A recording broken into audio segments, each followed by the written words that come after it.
Ao longo de toda sua existência, a humanidade usou e ainda usa milhares de diferentes línguas para comunicação. A maioria dessas línguas sempre existiu apenas em forma oral, sem ter um registro físico, mas algumas desenvolveram sistemas de escrita. Esses sistemas de escrita não funcionam todos da mesma forma, no entanto.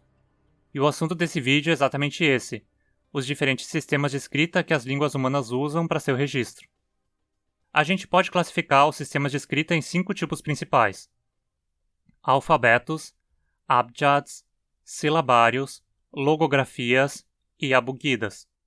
Vamos começar falando sobre os alfabetos, que são aqueles com que você deve estar mais familiarizado.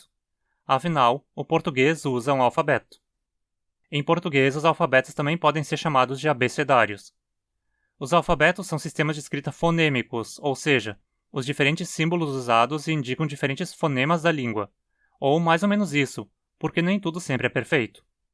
Mas uma das características mais marcantes de um alfabeto é que consoantes e vogais são tratadas igualmente. Vamos usar o português como exemplo aqui, já que é uma língua que é escrita usando seu alfabeto. Numa palavra como escrita, cada símbolo usado corresponde a um fonema da palavra. E, S, K, R, I, T, A. E perceba que os símbolos usados para as vogais E, I, A são escritos da mesma forma que os símbolos para as consoantes. S, C, R, T. Existem, é claro, alguns casos em que temos que usar mais de um símbolo para representar um só som, como o NH em ninho, por exemplo. Mas nunca chegamos a extremos de representar uma sílaba ou uma palavra inteira com um símbolo, a não ser que a palavra ou sílaba seja formada de um só fonema, é claro. O mais antigo alfabeto existente é o alfabeto grego. A maioria dos demais alfabetos que existem foram criados a partir de alterações do alfabeto grego, incluindo o alfabeto itálico antigo, usado por línguas como o extinto etrusco, o alfabeto latino, que é o mais usado no mundo hoje em dia, o alfabeto cirílico, usado por muitas línguas eslavas e algumas outras línguas de outras famílias, as runas, usadas historicamente em línguas germânicas, o armênio, usado atualmente pelo armênio, o gótico, usado pelo extinto gótico, e o cóptico, usado pelo extinto egípcio. Um grupo de alfabetos de origem misteriosa são 3 alfabetos usados para escrever o georgiano e outras línguas da região: Asomtavruli, Nuskuri e Mkedruli. Os fonemas são organizados na mesma ordem encontrada no alfabeto grego, mas a forma das letras não parece indicar que são baseadas em letras gregas. Outro alfabeto que não é descendente do grego, apesar de dividir um ancestral comum com ele, é o alfabeto mongol, usado tradicionalmente para escrever o mongol e outras línguas próximas. Esse alfabeto se diferencia pelo fato de ser escrito de cima para baixo, com as linhas verticais seguindo da esquerda para a direita na folha. As letras são todas escritas conectadas dentro de cada palavra, mas existem símbolos específicos para vogais e consoantes como em qualquer alfabeto. Outro alfabeto popular e não relacionado ao grego é o Hangul, usado para escrever o coreano moderno. O Hangul se caracteriza pelo fato de os fonemas de cada sílaba serem escritos de forma a constituir um único bloco, mas cada fonema continua sendo escrito com uma letra específica dentro de cada bloco. Vamos falar agora do nosso segundo tipo de sistema de escrita, os abjads. Os abjads também são às vezes chamados de consonantários. Assim como os alfabetos, os abjads são um sistema de escrita fonêmico, onde cada símbolo representa em média um fonema. No entanto, nos abjads apenas as consoantes são escritas. As vogais são deduzidas a partir do contexto ou precisam ser decoradas para cada palavra. O hebraico é uma língua que faz uso de um abjad na escrita. Vamos analisar aqui como funciona. Primeiro é preciso ficar claro que o hebraico é escrito da direita para a esquerda, diferente do que ocorre com o alfabeto latino, que é escrito da esquerda para a direita. Perceba aqui que vemos a transliteração para o alfabeto latino na primeira linha abaixo do termo original em hebraico. Nenhuma vogal é escrita. Na linha de baixo vemos as vogais inclusas para entender a pronúncia. Para nós, acostumados a usar um alfabeto, pode parecer ilógico não escrever as vogais e complicar o entendimento da pronúncia. De fato, para línguas como o português ou a maioria das línguas europeias, não escrever as vogais causaria uma confusão imensa, já que temos uma enorme variedade de palavras que se distinguem apenas pelas vogais, não é? Se escrevêssemos apenas PRT, por exemplo, isso poderia significar parto, perto, porta, porto, prata, prato, preto, aperto, entre muitas outras palavras. Nas línguas que tradicionalmente usam abjads, esse tipo de coisa não acontece. Além de o número de vogais nessas línguas ser menor, em torno de 3 apenas, a posição delas dentro das palavras costuma ser facilmente definida pelo contexto. Um dos mais antigos e importantes abjads é o abjad fenício, que é o ancestral de muitos sistemas de escrita modernos, incluindo o alfabeto grego e seus descendentes, como a gente pode perceber pela similaridade das letras. Mas a primeira e a última letra mostradas aqui, que correspondem a vogais nos alfabetos, como as letras A e E no alfabeto latino, são consoantes aqui. Foram os gregos que decidiram adaptar esses sons para serem vogais, dando origem a um alfabeto dessa forma. O abjad aramaico é derivado do fenício. A partir do aramaico, outros abjads derivaram, incluindo os abjads hebraico, usado atualmente pelo hebraico e Yiddish e outras línguas judaicas, árabe, usado pelo árabe, persa, urdu e diversas outras línguas, siríaco, usado historicamente pelo aramaico e ainda de vez em quando pelas línguas aramaicas modernas, e pahlavi, usado historicamente para escrever diversas línguas iranianas. Outro abjad é o ugarítico, cuja origem é um tanto obscura, mas parece ser um sistema irmão do fenício. De qualquer forma, todos os sistemas de escrita abjad foram criados para línguas semíticas e se mostram adequados a elas justamente por todas terem um número muito reduzido de vogais e essas terem um comportamento consideravelmente previsível pelo contexto. As vogais nessas línguas não são tão importantes na diferenciação de palavras e, portanto, não precisam ser escritas. Nosso próximo sistema de escrita são os silabários. Esses não são sistemas de escrita fonêmicos como os alfabetos e abjads, mas são sistemas de escritas silábicos, como se pode deduzir já pelo nome. Ou seja, cada símbolo representa uma sílaba inteira. Certamente os mais famosos silabários são usados no japonês, como o hiragana. Vemos aqui 4 símbolos porque a palavra tem 4 sílabas, um símbolo para cada sílaba. E as sílabas não são formadas pela junção de símbolos individuais de vogais e consoantes como vimos que acontece no Hangul, por exemplo. Num silabário, cada sílaba possui um símbolo próprio que não é formado da junção dos fonemas num bloco. Silabários funcionam bem para línguas que têm uma estrutura silábica simples e um número consideravelmente baixo de fonemas, como é o caso do japonês. Em línguas como o português, que tem sílabas consideravelmente complexas, um silabário seria pouco adequado. Outra língua com uma estrutura silábica simples que faz uso de um silabário é o Cherokee. Tal como o hiragana, o silabário Cherokee possui um símbolo para cada sílaba sem referência às vogais e consoantes que formam a sílaba. Apesar de existirem muitas línguas no planeta com sílabas simples para as quais um silabário seria adequado, o número de silabários existente é de fato bem baixo. 2 deles são usados pelo japonês, hiragana e katakana. Aí temos também o silabário Cherokee, como mencionei. Esses 3 são certamente os mais populares de todos. A língua Vai, falada na Libéria, também usa um silabário, e há suspeitas de que ele tenha sido inspirado no silabário Cherokee. Na China, as línguas Yi também fazem uso de um silabário próprio. E 2 silabários antigos que são consideravelmente bem conhecidos são o linear B e o cipriota, ambos usados para escrever dialetos de grego antes da invenção do alfabeto grego. Mas o grego tem uma estrutura silábica consideravelmente complexa, né? Como funcionava o sistema de escrita usando um silabário? Bem, funcionava muito mal. Vamos ver um exemplo com o linear B.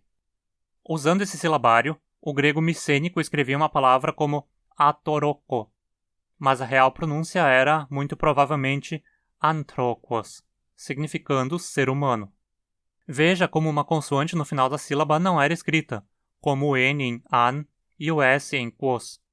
Por outro lado, encontros de consoantes no começo das sílabas eram quebrados em 2 sílabas separadas, colocando-se uma vogal no meio que não era pronunciada. Esse sistema era falho e todo torto, de maneira parecida com o que acontece quando o japonês escreve palavras estrangeiras usando seus silabários. Não era um sistema nada adequado para o grego, não é por menos que ele foi abandonado. Agora passamos para as logografias. Esse é um sistema de escrita logográfico, o que significa que cada símbolo representa uma palavra. O exemplo mais conhecido de um sistema logográfico é a escrita chinesa, ou Hanzi. Esse símbolo, por exemplo, significa água. Não existe nenhum valor intrínseco de como ele deve ser pronunciado. Ele tem apenas valor semântico e não fonêmico. Em mandarim ele é pronunciado shui, em cantonês é sui, em japonês é midzu e em okinawano é miji, todos sendo as respectivas palavras para água na língua em questão. Novamente, um sistema logográfico não é nada adequado para muitas línguas, incluindo o português. Isso porque o português é uma língua sintética, onde uma palavra pode ter mais de um morfema, ou seja, um pedaço que possui um sentido próprio. Por exemplo, se escrevêssemos a palavra água em português com um símbolo único para a palavra toda, como escreveríamos águas no plural? O S, que indica o plural, não é uma palavra separada. É um morfema separado, uma unidade da língua que tem um significado por si só, de criar um plural. Acabaríamos tendo que usar um símbolo diferente para o plural, ou usar o mesmo símbolo do singular e deixar que o contexto esclareça se a palavra é água ou águas. Em chinês isso não acontece porque qualquer morfema é uma palavra própria. Então o significado de águas, como corpos de água, acaba sendo escrito com dois símbolos em chinês que correspondem na prática a duas palavras separadas. O chinês então é uma língua para o qual um sistema logográfico funciona bem, pois palavras individuais não flexionam em número, gênero, tempo, nem nada disso. Todas essas ideias são expressas por palavras próprias. Além da escrita chinesa, Hanzi, outras logografias incluem a escrita cuneiforme, usada para escrever o sumério e diversas outras línguas durante a Idade do Bronze. Os hieróglifos egípcios usados para escrever o egípcio antigo são outro exemplo notável. E a escrita maia, historicamente usada por maia e línguas próximas, também é uma logografia. De fato, essas 4 logografias são basicamente as 4 únicas vezes em que humanos inventaram um sistema de escrita a partir do zero. Todos os outros sistemas de escrita usados no mundo são derivados desses 4. Mas é preciso esclarecer uma coisa. Não existe sistema 100% logográfico. Todos os sistemas logográficos são parcialmente fonêmicos. Algumas palavras acabam sendo escritas com base na sua pronúncia usando caracteres que não indicam seu significado. Vamos continuar usando a escrita chinesa como exemplo. O nome do Brasil é escrito em chinês com 2 símbolos e pronunciado pa, xi. Esses símbolos semanticamente são algo como desejo oeste, mas claramente aqui foram escolhidos somente pelo seu valor fonêmico, pela sua pronúncia, e não pelo seu valor semântico, seu significado. Isso ocorre em maior ou menor proporção em todas as logografias e, com o tempo, sua generalização é o que pode levar ao surgimento de um sistema de escrita novo e inteiramente fonêmico. Agora vamos ao último tipo de sistema de escrita, os abugidas. Os abugidas também são conhecidos como alfa-silabários. Eles são novamente um sistema de escrita fonêmico similar aos alfabetos e abjads. Assim como os abjads, as consoantes em abugida são escritas como símbolos próprios. No entanto, em abjads, lembrem-se, as vogais não são escritas, enquanto em alfabetos elas são escritas da mesma forma que as consoantes. Em abugidas ocorre um meio termo entre alfabeto e abjad. As vogais são escritas, mas apenas como modificações feitas na consoante. Elas não possuem um símbolo próprio equivalente ao de uma consoante. Vamos ver como isso funciona na prática. Como exemplo, vamos usar o Devanagari, o abugida usado para escrever línguas como o sânscrito e o hindi. Cada consoante possui um símbolo próprio que costuma ser ligado às consoantes vizinhas por uma linha horizontal que passa por cima. Agora preste atenção nas vogais. A vogal E aparece em cima da consoante D como um traço curvado para trás. A vogal A na sílaba na aparece como um traço vertical depois da consoante N. E a vogal I em ri aparece como um traço vertical depois da consoante acompanhado de um tipo de laço que se conecta nela por cima. Já um A curto, como nas sílabas vá e gá, não é escrito. É comum que em abugidas as consoantes, quando escritas sozinhas, tenham uma vogal, digamos assim, básica, inerente, que se interpreta que é a vogal que a segue se outra vogal não for marcada. Observe aqui a consoante K em Devanagari combinada com modificadores de diversas vogais. Vamos ver mais um exemplo, o abugida Inuktitut, usado para escrever, claro, o Inuktitut, uma das línguas dos esquimós. Diferente do Devanagari, onde as vogais aparecem mais ou menos como acentos nas consoantes, no Inuktitut as vogais são representadas rotacionando-se as consoantes. Perceba as 2 primeiras sílabas, ti, que são escritas com a consoante T, que é representada por esse símbolo em forma de curva. Já mais à frente vemos a sílaba ta.